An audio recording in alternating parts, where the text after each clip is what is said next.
La veille de Rosh Hashanah 5570, le dimanche 10 septembre 1809, Rabbi Abba Shochet et son fils de Tchérin décidèrent de passer la fête à Breslev.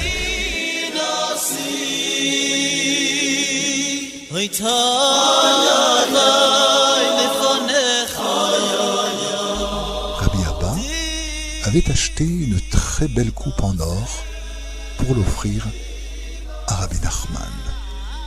En route, ils furent surpris par de grosses pluies et ne trouvèrent pas de calèche. Ils appréhendaient vivement de ne pas arriver à Breslev à temps. Ils trouvèrent finalement un cocher qui voulut bien les prendre, moyennant un prix exorbitant.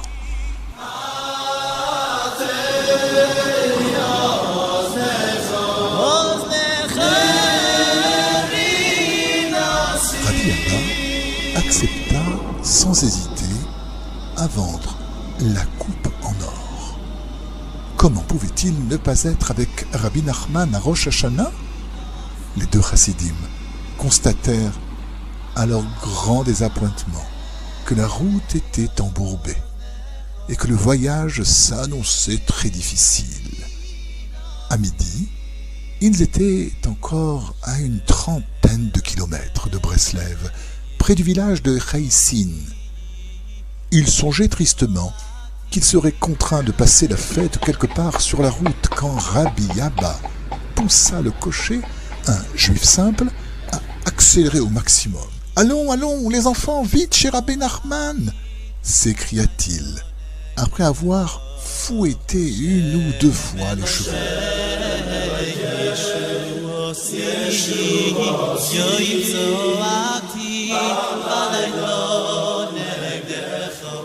Ceux-ci se mirent soudain à galoper de plus en plus vite et Rabbi Abba et son fils arrivèrent à Breslev durant la prière de l'après-midi. Ils n'eurent pas le temps de saluer leur maître avant l'entrée de la fête. Le soir, devant les nombreux chassidim, Rabbeinu Rabbi Nachman interrogea Rabbi Abba. « Abba, dis-nous comment s'est déroulé ton voyage ?» L'homme raconta leur aventure et notamment qu'il avait été obligé de céder la coupe en or pour régler les frais du voyage. « Comment puis-je te louer pour cette action ? Grâce à cette coupe, j'arracherai les yeux et les dents du Satan. Quant à toi, Abba, il n'existe pas de récompense assez grande pour toi dans ce monde. Et toi, Shmuel, prends de la soupe. » Et Rabbeinu lui servait une assiette de soupe.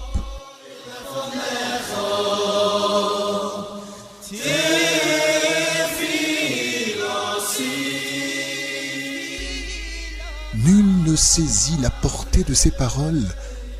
Rabbi Abba mourut à son retour chez lui. Quant à son fils Rabbi Shmuel, il ouvrit un commerce et s'enrichit considérablement. L'après-midi du premier jour de Rosh Hashanah, tous allèrent à la rivière, en dehors de la ville, pour faire le tachlir. En chemin, Rabbeinu glissa et tomba dans la boue. On lui rapporta des vêtements de rechange et de l'eau pour se nettoyer les mains. En fin de compte, trop épuisé, il préféra faire le tachlir près de la synagogue qui avait une vue sur le fleuve. Il dit alors: « Un homme doit être prêt à se rouler dans toutes sortes de boue et de saleté pour trouver grâce aux yeux de l'Éternel. Il pourra ainsi arriver au niveau de comprendre pourquoi le juste souffre et le méchant prospère. » Le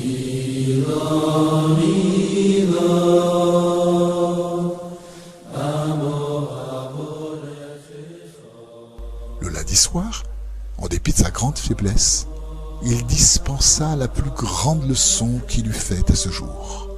Sonner du chauffard, une leçon du Likutei Moharan, qui traitait de l'effondrement de la foi et de la façon de la reconstruire.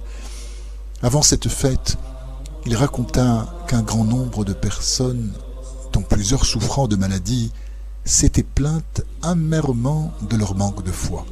C'est pour cette raison qu'il donna cet enseignement.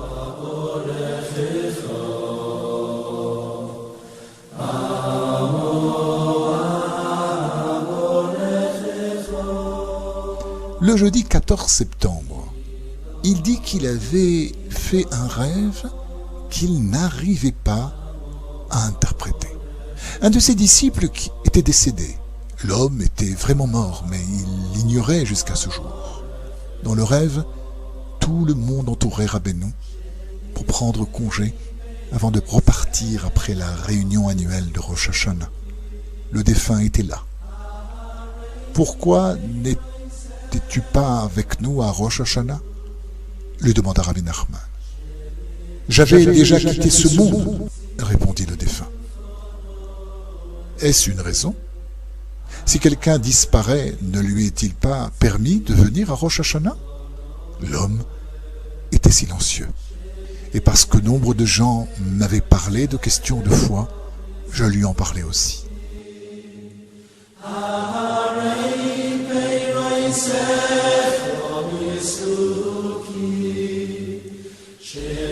N'y a-t-il que moi dans le monde?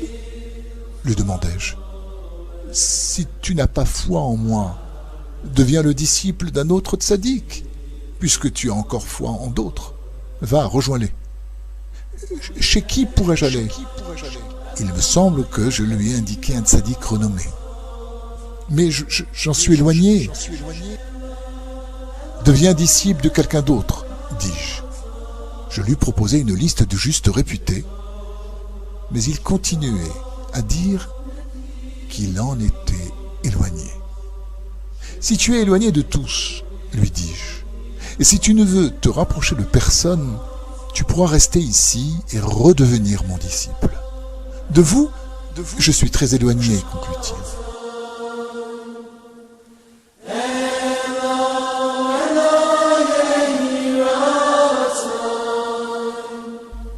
C'était, me semble-t-il, au milieu de la journée. Le soleil se trouvait exactement au-dessus de nous.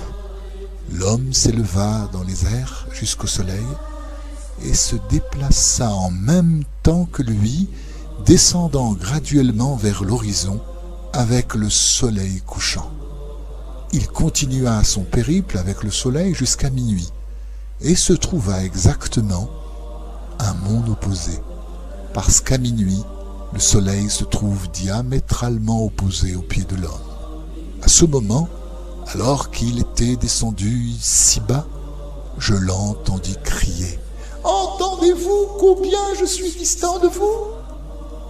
Je ne compris pas ce qu'il voulait dire. Rabbi Nachman conclut.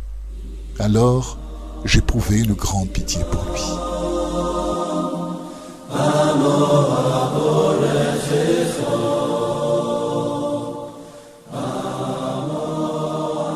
La principale tâche de l'homme et son combat essentiel est d'atteindre son but ultime. Dans cette vie sur terre, et à cause de la matérialité du corps et d'autres obstacles, on ne peut pas comprendre le sens ni percevoir la sensation de se sentir proche du tzaddik. L'essentiel par conséquent consiste à déployer le maximum d'efforts pour atteindre le but final. Lorsqu'on aura quitté ce monde, après une vie longue et bien remplie, on comprendra ce qu'on a entendu depuis si longtemps.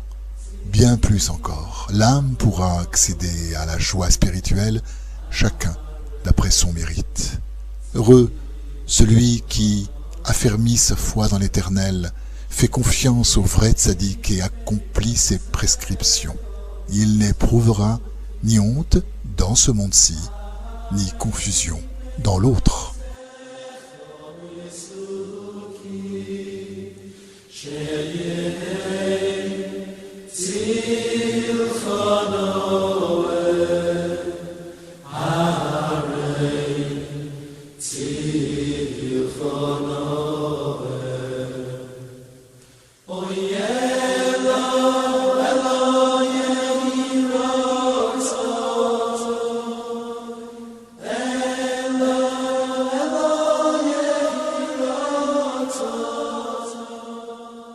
Chicago.